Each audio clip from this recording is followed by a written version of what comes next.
कुछ तो एक मीडिया की सुर्खियां बनी हैं और कुछ जो है वो मीडिया की सुर्खियों से बाहर हो जाती है। पहली घटना पे चलते हैं। सुर्खियां वाली घटनाएं तो लोगों को अक्सर मालूम है। एक जो बात आ रही है वो सर हमारे मस्तक पर दस्तक से जुड़ी हुई है, जो कि हम लगातार बात करते हैं, वो अपने हेल्थ के इशू से है। दरअसल अभी अमेरिका में एक रिसर्च चल रही लगभग पिछले 40-42 सालों से, और उसे अभी पब्लिश किया अमेरिका ने। उन्होंने बताया कि लगभग 1,30,000 लोगों के ऊपर उन्होंने ये रिसर्च किया, और रिसर्च में सामने आया कि जो लोग लगातार जंक फूड या अल्ट्रा प्रोसेस्ड फूड का सेवन करते हैं, जिसका उपयोग कर रहे हैं, खा रहे हैं, उन लोगों में डिमेंशिया होने के खतरे ज्यादा बढ़ जाते हैं। समझेंगे डिमेंशिया क्या है, वो भी थोड़ी सी बातों में डॉक्टर अनिल जी से हम समझेंगे। प्रोसेस्ड फूड में जहां अमेरिका ने रेड मीट वगैरह का, bacon, hot dogs and burger, pizza का बात किया है, तो उसी तरह भारत में जब ये बात होती है तो उन्होंने इंडस्ट्रियल जंक फूड की बात कही है, जिसमें उन्होंने चाट, समोसा, कचौरी को भी इस घेरे में ले लिया है। तो जो लोग ज्यादा शौकीन हैं, खास करके हमारे भारत में चाट समोसा के, थोड़ा सा वो भी सावधान रहें, लंबे समय तक सेवन ना किया जाए बाहरी वालों का। दूसरा, जो प्रोसेस्ड फूड है जिसमें चिप्स, कुरकुरे आते हैं, वो भी, और हमारे यहाँ भी जंक फूड में पिज्जा, बर्गर का प्रचलन काफी बढ़ गया है। तो थोड़ा सा आप सावधानी बरतें तो अच्छा होगा। डॉक्टर अनिल से इस बारे में हम बात करेंगे।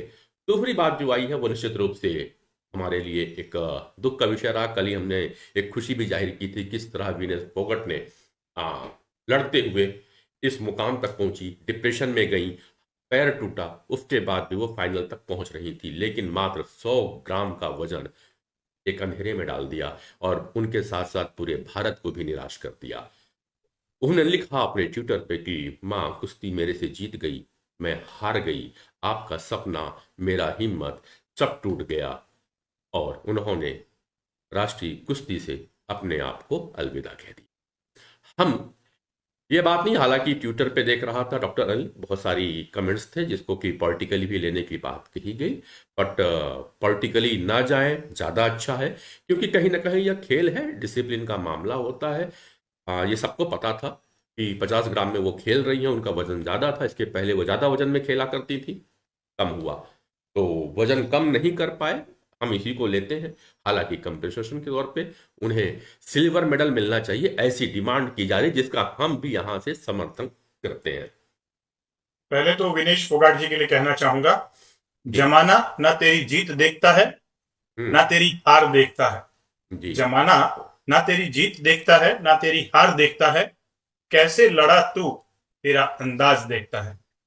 और जिस अंदाज के साथ आपने मुकाबला किया है विनेश फोगाट जी, पूरा भारतवर्ष आपको सलाम करता है, आपके जज्बे को सलाम करता है, खेल भावना को सम्मान को सलाम करता है।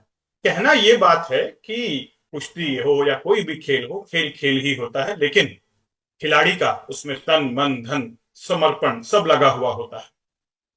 तो बहुत अच्छे से उन्होंने प्रयास किया। हार जीत तो लगी रहती है। मुझे तो लगता है कि उन्होंने सिल्वर, तो गोल्ड मेडल तो उन्हें मिलना ही चाहिए, लेकिन उन्होंने भारतीयों का दिल जीत लिया है। और गोल्ड मेडल से भी बड़ा मेडल उन्हें मिला है, जो है दिल का मेडल। तब एक बहुत पुरानी फिल्म आई थी, शाहरुख खान उसमें लीड रोल पे थे, बाजीगर, और उन्होंने कहा था कि जीत के हारने वाले को बाजीगर कहते हैं। तो भले गोल्ड ओलंपिक से चूक गई और विनेश फोगट, लेकिन पूरे भारतीय का उन्होंने दिल जीत लिया है इस जज्बे हार के कर भी साथ में। जीतने वाले को बाजीगर कहा जाता है, और बिल्कुल सही बात कही। इसकी इस हार ने सबका दिल जीत लिया, इसीलिए वो बाजीगर है। बिल्कुल। और हम इसी पे, मुझे याद आता है हमारे राष्ट्र कवि मैथिली फर्न गुप्ता की एक बहुत अच्छी लाइन थी, नर हो ना निराश करो मन को, नर हो ना निराश करो मन को, कुछ काम करो, कुछ काम करो, जग में रहकर कुछ नाम करो, यह जन्म हुआ किस अर्थ अहो, समझो जिसमें व्यर्थ न हो, कुछ तो उपयुक्त करो तन को, नर हो ना निराश करो मन को। क्या तो बात है पंडित जी, तो बहुत ये शान। नर्क है, हमें निराश नहीं होना चाहिए। यह संदेश इस ओलंपिक से गोल्ड चूकने वाली फोगट ने भी दे दिया है कि हमें निराशा नहीं होनी चाहिए। 2016 से लगातार वो अपने कई अड़चनों को पार करते हुए फाइनल के मुकाम पे पहुंची, ठीक है, किसी कारण से उन्हें डिस्क्वालीफाई किया, लेकिन फिर भी बहुत से भारतीयों की दिलों में वो राज कर गई हैं। अमेरिका के एक रेसलर हैं जिन्होंने उनके सम्मान में बात कही और समर्थन किया है कि अगर वो चूक गई हैं फिर भी उन्हें सिल्वर मेडल मिलना चाहिए और उन्हें फाइनल में खिलाना चाहिए। ये एक बहुत बड़ी बात है, देखो कितने लोगों का दिल जीता है। लेकिन डॉक्टर साहब चलो थोड़ा सा पहले पहली घटना की ओर चलूंगा, जिसमें अमेरिका की रिपोर्ट ने चिंता कर दी है, जिस तरह की हमारे युवा वर्ग और हमारे टीनेजर फास्ट फूड की ओर भाग रहे हैं। और वो रिपोर्ट कहती है कि आने वाले समय में अगर आप लंबे समय तक इसका सेवन करते हो तो डिमेंशिया की ओर जा सकते हैं। तो डॉक्टर अनिल, डिमेंशिया। डिमेंशिया की बात बाद में करूंगा। आपने जो पूछा उसका जवाब एक प्रश्न के रूप में ही करना चाहूंगा। जी। आपको कैसा लगेगा कि अगर आपका मोबाइल आप सुबह खोलें और उसके बाद वो ऑटो पायलट मोड में चल रहा हो, आपके ना चाहते हुए फेसबुक खुल जाए, आपके ना चाहते हुए व्हाट्सएप खुल जाए और उसका मोबाइल का कंट्रोल किसी और के पास में हो, और आपके ना चाहते हुए भी आप किसी न किसी ग्रुप में कुछ ना कुछ मैसेज अपने आप टाइप हो जाए, तो हम तो परेशान हो जाएंगे। यानी आपका मोबाइल हाईजैक हो चुका है। मोबाइल हाईजैक हो चुका है, परेशानी हमको होगी। हाँ, मोबाइल कोई और कंट्रोल कर रहा है। सही। सेम टू सेम ये जो ब्रेन का कंप्यूटर है ना, इस हम्म। मस्तिष्क के अंदर ब्रेन का कंप्यूटर और माइंड का सॉफ्टवेयर, ये कहीं ना कहीं आज हाईजैक हो चुका है। हम वो सब फूड खाना नहीं चाहते जो हम्म। हमें खिलाया जा रहा है। हम्म। ये हमें प्रोग्राम कर दिया जा रहा है कि ये सारी चीजें हमारे लिए जरूरी हैं। हम्म। अनहेल्दी को हेल्दी बनाकर बेचा जा रहा है। हम्म। जो चीज जरूरी नहीं है लाइफ में, उसकी जरूरत महसूस करवाई जा रही है। हम्म। यहां ये कहें कि स्ट्रेस के कारण हमारा माइंड और जल्दी हाईजैक हो जा रहा है। बेसिकली हम डिस्ट्रेस होना चाह रहे हैं, हम्म। लेकिन वो जंक फूड जिसके अंदर शुगर या सॉल्ट कंटेंट बहुत ज्यादा हैवी है, जो क्रेविंग्स हो रही हैं हमारे अंदर, हम्म। उसका फायदा उठाया जा रहा है। हम्म। हम्म। चाहे वो चिप्स हो, चाहे कुरकुरे हो। और हम्म। सबसे बड़ी बात, जो चिंता की बात है, वो ये है कि इन सब का असर सबसे युवा पीढ़ी पर हो रहा है, बच्चों पर हो रहा है, जो देश का भविष्य है, पूरे विश्व का भविष्य है। जी। तो ऐसे में उनकी हेल्थ के साथ खिलवाड़ हो रहा है, और उन्हें ये भी नहीं पता कि उनकी हेल्थ के साथ खिलवाड़ हो रहा है। उन्हें लग रहा है ये सारी चीजें तो नॉर्मल हैं। हम्म। इनफैक्ट कोई भी अनहेल्दी फूड जो भी है, उसके ऊपर चेतावनी लिखी रहनी चाहिए। जैसा सिगरेट पे लिखा रहता है, सिगरेट पीना स्वास्थ्य के लिए हानिकारक है, उसी प्रकार से मैं तो ये कहूंगा गवर्नमेंट को, हमारी तरफ से एक रिक्वेस्ट है गवर्नमेंट से कि जितने भी ऐसे अनहेल्दी फूड हैं जो अमानक हैं, उनके ऊपर साफ साफ लिखा होना चाहिए स्वास्थ्य के लिए हानिकारक। ये चेतावनी लिखना बहुत जरूरी है, हम्म। ताकि हम जो ये कॉन्शियसनेस को हाईजैक करवा चुके हैं, जो हमारा सोचने का जो स्तर है, वो बहुत ही शैलो हो गया है, बहुत उथला हो गया है जीवन जीने हम्म। का तरीका। और हम किसी की भी बातों में बहकावे में आ जाते हैं। कहते हैं ना, अपनी अकल लगाओ, दिखावे पे ना जाओ।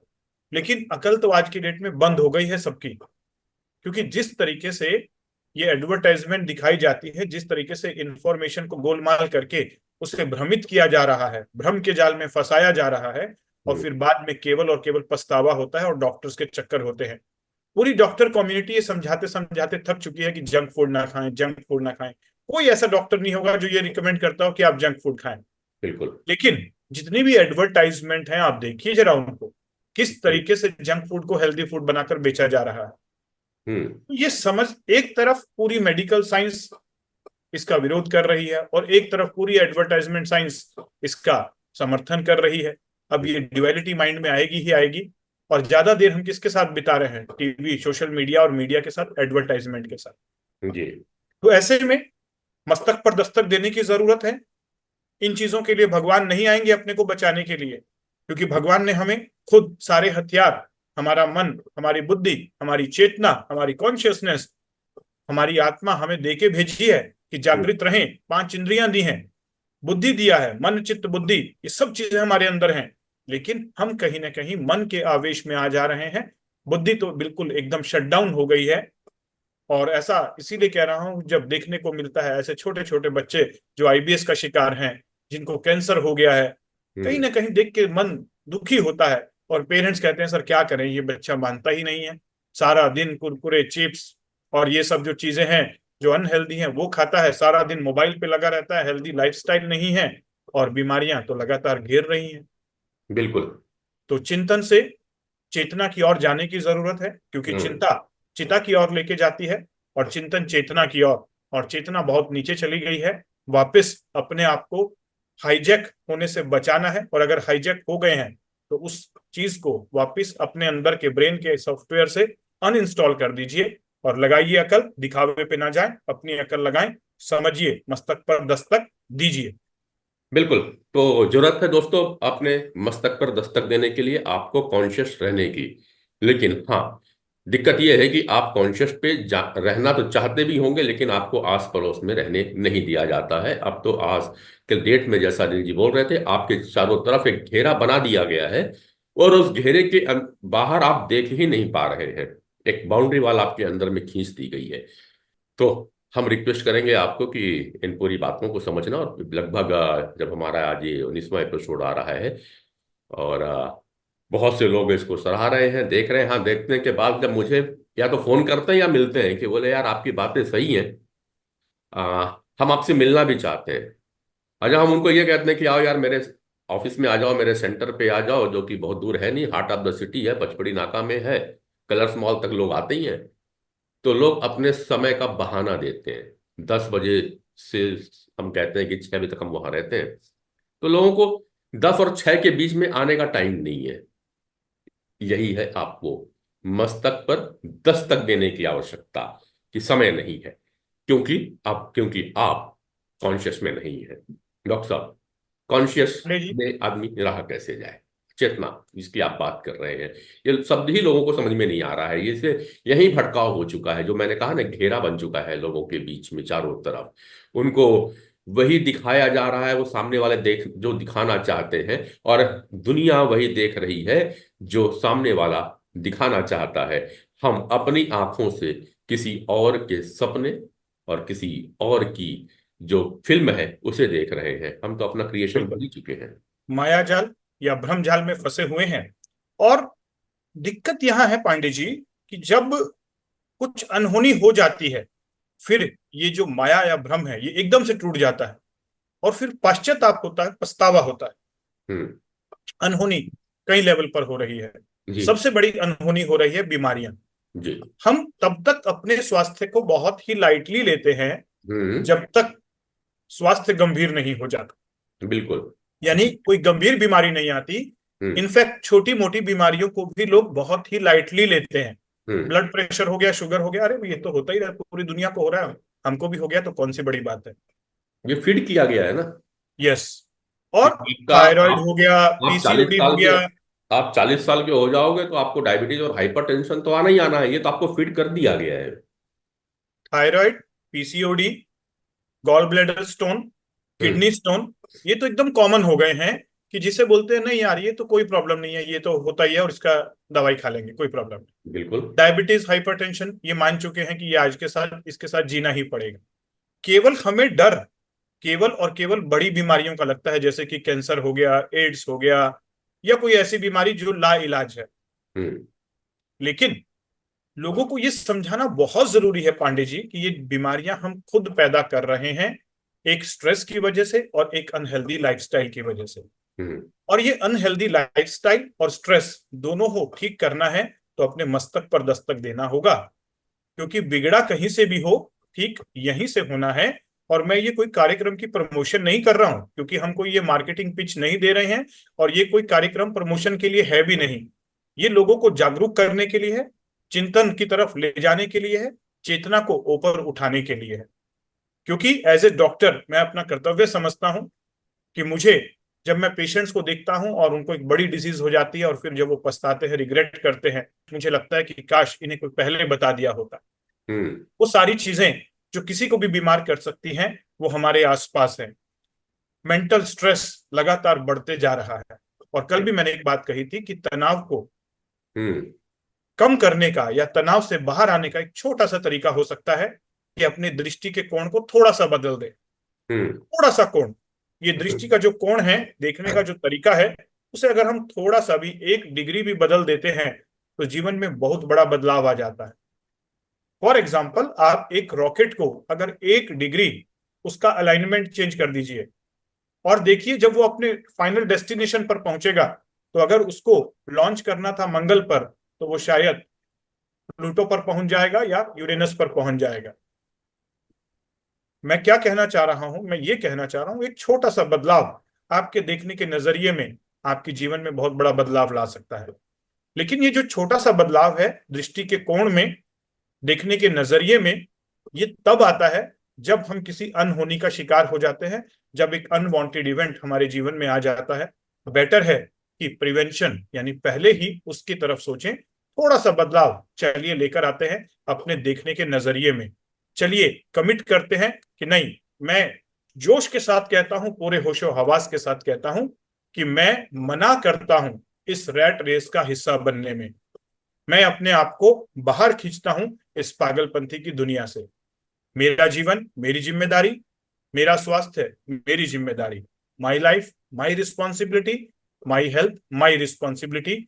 अपने मस्तक पर दस्तक देते रहूंगा जब तक जो भी बिगड़ा है वो सब ठीक ना हो जाए। मैं कहना चाहता हूँ यहाँ पे एक और चीज कोट करूंगा कि लोगों को अब गंभीर बीमारियों से भी डर नहीं लगता, उसे भी वो बड़ा सामान्य लेकर के चलते हैं। मैं भी एक आईसीएमआर की रिपोर्ट पढ़ रहा था, उसका एक वीडियो भी बना के डाला हुआ है, पर कल या परसों ही यूट्यूब पर गया है हमारे। आईसीएमआर कह रही है कि पिछले 10 सालों में छत्तीसगढ़ में ब्रेस्ट कैंसर और सर्वाइकल कैंसर के मामले 26.47 से ज्यादा हो गए हैं। अब ये सोचिए कितना डाटा बढ़ गया है, 26.47 से ज्यादा हो गए हैं। और ये लोगों को अभी भी मामूली सा ही लगता है। तो साहब ये तो लाइफ सेविंग तो है नहीं, ये तो लाइफ थ्रेटनिंग चीजें हैं, अलार्मिंग है। फिर भी लोगों को इन चीजों से डरना, उन्होंने अपनी चीजें छोड़ नहीं रहे हैं। ये बार बार कहा जा रहा है कि आपकी लाइफ स्टाइल की वजह से ही हो रही है इन चीजों को। हम इस मंच पे यही लोगों को जागरूक करने आ रहे हैं कि आप मस्तक पर दस्तक दीजिए भैया अपने, और सोचिए कि कहाँ पे गड़बड़ हो रहा है। आज अस्पताल में आके देखिए एक बार आप, लाइन से भरे पड़े बिस्तर है। मैंने सर एक दिन और बात कर रहा था, मैं आपको बीच बीच में चेतना की बात चलती है, किस तरह की फीडिंग की जाती है जरा सोचिए। हम आप सब अस्पताल जाते हैं, और अस्पताल जब जाते हैं अपने मरीज को देखने के लिए, तो एक थैले में, एक पॉलिथीन में, डब्बे पे हम उसके लिए फ्रूट्स लेकर के जाते हैं साहब। जो भी मौसमी फल होगा, सेब लेके जाएंगे, अनार लेके जाएंगे, केले लेके जाएंगे। कभी अपने लिए लेके गए क्या? नहीं, पूरा टोकनी उसको देख के आते हैं। 1 घंटा वहां बैठते हैं, उसके बाद बाजू से आवाज, चल यार चाय पी के आते हैं। बाहर आते हैं, कैंटीन में बैठते हैं, चाय का ऑर्डर करने के पहले साहब 1 प्लेट समोसा का ऑर्डर करते हैं। और वही समोसा खाकर के वो मरीज एडमिट हुआ था फूड पॉइजनिंग से। ये हमारी चेतना है, ये फीड किया गया है। क्योंकि हर पिक्चरों में, हर सीरियल में दिखाता है कि आपको मरीज के पास जाना है तो फ्रूट्स लेकर के जाना है। तो हम अब जब अस्पताल जाते हैं तो बाजार से फ्रूट्स खरीदते हैं साहब, पांडे जी, अनफॉर्चुनेटली खरीदते हैं जी। अब यहाँ पर एक बात और करनी होगी। बहुत हो गई शिकायतें। जी शिकायतें करना जाहिर है, क्योंकि शिकायतों से हमें कोई शिकायत नहीं है, शिकायतें हम जागरूक करने के लिए कर रहे हैं। बिल्कुल। लेकिन शिकायतों के साथ साथ समाधान भी जरूरी है। हम्म। कैसे चेतना के स्तर को ऊपर लेकर आए? चेतना मतलब क्या? चेतना मतलब कॉन्शियसनेस। हम्म। कॉन्शियसनेस मतलब क्या? होशपूर्ण जीवन जीना। आज की डेट में हम होशपूर्ण नहीं जी रहे हैं, ये बात हम सब मान चुके हैं। और हम्म। जो बातें पांडे जी आप और मैं कर रहे हैं, ऐसा नहीं है कि लोग उन बातों को स्वीकार नहीं कर रहे, हम्म। सबको पता है। हम्म। लेकिन समस्या यहाँ ये है कि लोगों को यह समझ नहीं आ रहा है कि हम अपनी चेतना को ऊपर कैसे लेकर जाएं, होशपूर्ण कैसे जिएं। हम्म। क्योंकि लगातार चेतना को नीचे गिराया जा रहा है। अब यहां पर रोल आता है वैदिक विज्ञान का। जी। ज्ञान बांटने से कई बार चीजें नहीं होती। ज्ञान हम्म। जो है जागरूकता ला सकता है, हमें अवेयर कर सकता है कि कुछ बदलाव की जरूरत है। लेकिन जी। बदलाव केवल ज्ञान से नहीं आता।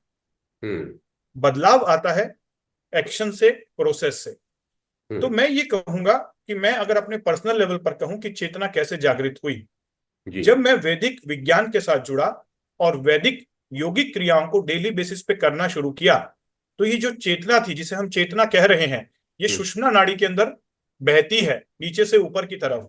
और जब हम अनहेल्दी लाइफस्टाइल या मेंटल इमोशनल स्ट्रेस में जी रहे होते हैं, तो ये चेतना का स्तर बहुत ही नीचे हो जाता है। हम्म। यानी कि लोअर चक्रों में चली जाती है चेतना, मूलाधार चक्र में, स्वादिष्ठान चक्र में, मणिपुर चक्र में। और फिर हम इस माया जाल में और ज्यादा फंस जाते हैं। यानी हम्म। फिर वो सारी चीजें हमें बाहरी दुनिया की अट्रैक्ट करने लग जाती हैं, और हर डिस्ट्रैक्शन ही हमारे लिए अट्रैक्शन बन जाते हैं, और अनहेल्दी चीजें हेल्दी बन जाती हैं। लेकिन जैसे ही आप योगिक क्रियाओं के द्वारा डेली बेसिस पे अपनी चेतना को इन चक्रों में लेके आते हो, अनाहत चक्र, हम्म। स्वादिष्ठान, अनाहत के बाद विशुद्धि चक्र, आज्ञा चक्र और सहस्रार चक्र, ये ऊपर के जो 4 चक्र हैं, जैसे ही चेतना यहां पहुंचती है तो आप जागृत हो जाते हो। आपके अंदर एक चेतना जागृत होती है, आपका थॉट प्रोसेस बदल जाता है और आपका सोचने का, देखने का और कार्य करने की जो अंदाज है वो अपने आप बदल जाता है। फिर आपको कोई कहता नहीं कि आप ये मत खाइए, पिज्जा मत खाइए, कोल्ड ड्रिंक मत पीजिए, आपको अंदर से उनके प्रति विकर्षण पैदा हो जाता है। फिर आपको डिस्ट्रैक्शंस, जो अट्रैक्शंस हैं, वो अपने आप डिस्ट्रैक्ट होने शुरू हो जाते हैं। हम्म। और ये बातें मैं अपने पर्सनल अनुभव से कह रहा हूं, खुद के अनुभव से और हजारों लोगों के अनुभव से जो हमारे साथ जुड़े, जिनके हमने ये योगी क्रियाओं से गुजारा।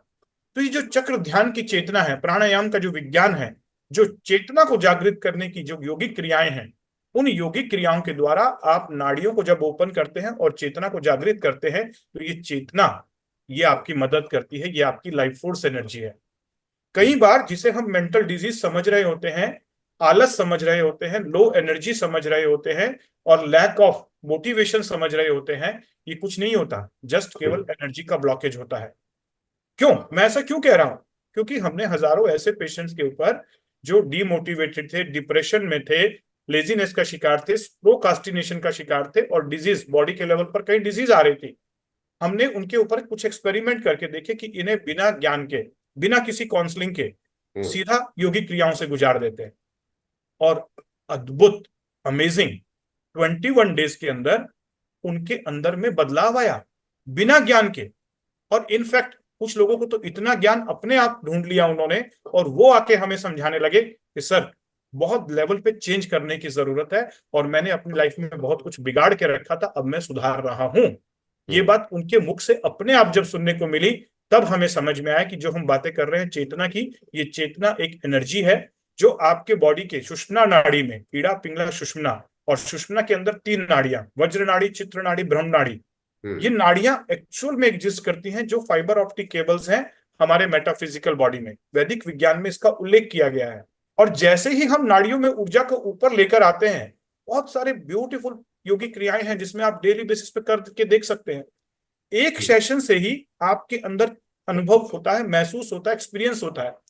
दूसरी तरफ एक 2 घंटे का सेशन करवाने के बाद हम प्री एंड पोस्ट टेस्ट करके देखते हैं क्वांटम डिवाइसेस से कि आपकी चेतना कितनी जागृत हुई, कितनी लाइफ फोर्स एनर्जी बैलेंस हुई।